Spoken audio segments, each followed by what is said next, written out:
People, another great video teaching you wealth while living. Today we're going to talk about the top 3 reasons why sometimes the black community have a hard time working with one another.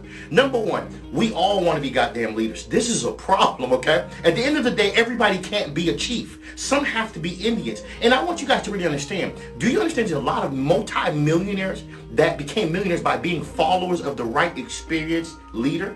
Number 2, a lot of us simply don't have proper resources that we bring to the table. Because at the end of the day, a lot of us are chasing material things that do nothing for us. So when it's time to come together financially to build wealth, where's your capital? Where's your credit? Where's your leverage? Where's your material? Where's your supplies? See, and that's how we would come together and grow. But a lot of us, we come with nothing because we follow the wrong things of life. And number 3, a lot of us don't know how to have a professional debate. A debate doesn't mean we're going to argue, doesn't mean it have to be emotional. It simply means state your side with facts. And that doesn't mean it's right or wrong. That's just your perspective on a particular topic.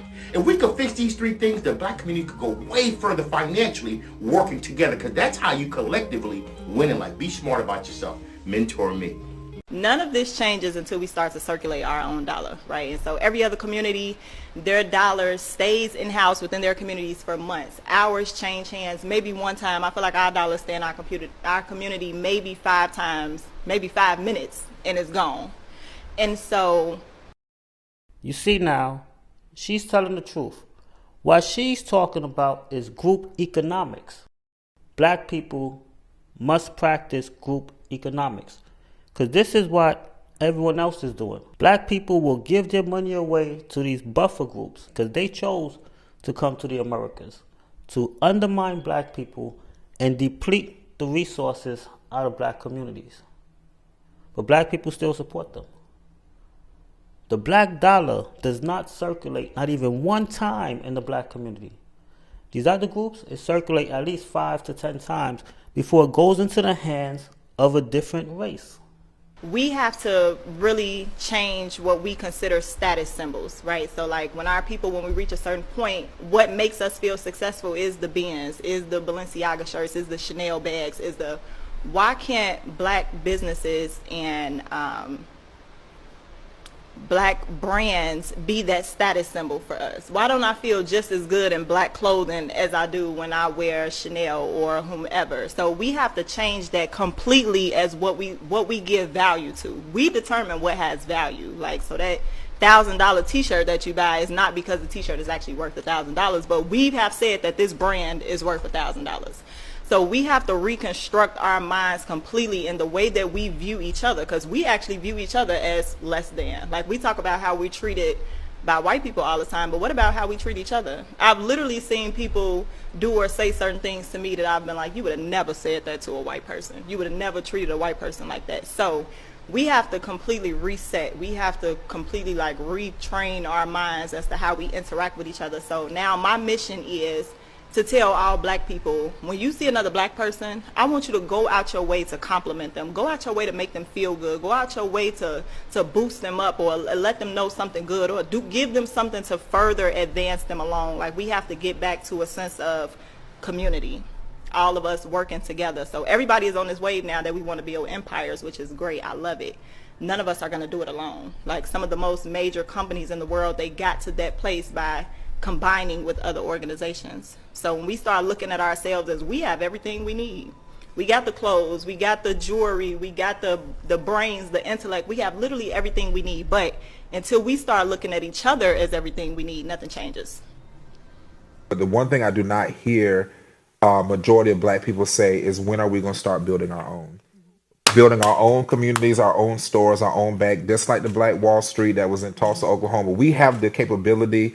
We have people that are billionaires within the black community that can invest into these things. We don't need DEI. We don't need Trump era policies. We have it among ourselves to be able to effectively change our communities, have our own version of Target, our own stuff. You got individuals like Tabitha Brown. I love her, but she has money also to create opportunities in plazas and build out. We have people like that. So I think that we need to get from thinking that Target and Walmart and Amazon, because they are led by white CEOs, is responsible for the happiness of black business owners, and they're not.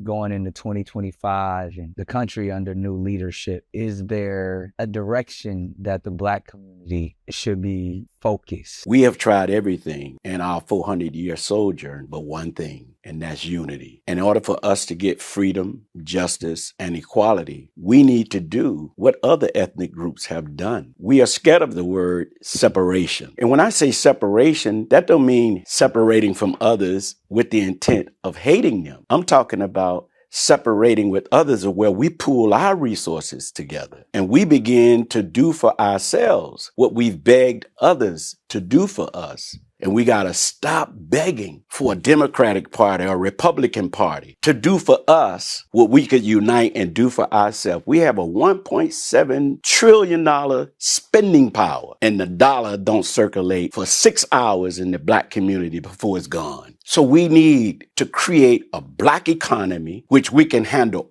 all of our business. And until we do that, dear brother, no other group will respect us. There's no Black Wall Street operating for our people. And when I say Black Wall Street, I mean a Black-owned bank, Black-owned school, Black-owned supermarket, Black-owned hospital, and a Black-owned manufacturing and distribution network to give our people jobs and provide them with the basic commodities they need for everyday living. Those 5 institutions are the essence of an independent community. We are $2 trillion people. $2 trillion. $2 trillion, that's a lot of money. That's a lot of money. Black people are worth $2 trillion, which is why Black Americans are the richest Black race in the world. And what I heard is that a lot of Black people, they still have the fear of opening up businesses because of Black Wall Street. I've heard Black people say that. Jay-Z owns multiple businesses. Why they didn't shut him down? Michael Jordan, Oprah. So you can have like another Black Wall Street. The richest group of Africans in the world in terms of income, no Black Wall Street. So the financial restructuring of the way we think, our priorities, our values, and most of all, our spending habits must be a priority if we're going to change this situation. Think infrastructure when you start up resources. I get dozens of questions from Black small business owners on what's the best way to use startup funding, small business funding. Now, it's quite easy and coming on the heels of something like PPP, where a small business owner may say, hey, I got some extra money, let's go do X, Y, Z. The proper way, in my estimation, Marcus Carter here at the Blackwell Builder, is that you use it to build infrastructure for your business. You take the money, the revenue that you make, or resources that you're able to acquire from third-party suppliers, and you put it into the infrastructure, hiring employees, automating your social media, finding better and more effective ways to reach more customers and clients without you physically having to touch them. Why is it every time we talk about entrepreneurship, we talk about Jeff Bezos and Mark Zuckerberg, but we're not talking about Robert Johnson, Tyler Perry, we're not talking about Calendly. Calendly is a Black-owned tech company, but that's a story that a lot of people are still finding out today because oppression will minimize stories that give hope for people who historically have been marginalized. We live in a country that's more likely to put white men with wealth on a pedestal than Black men or Black women. What has Black wealth traditionally looked like in this country? The historical response to it has been violence. We've been socialized to not talk about money because it's not safe.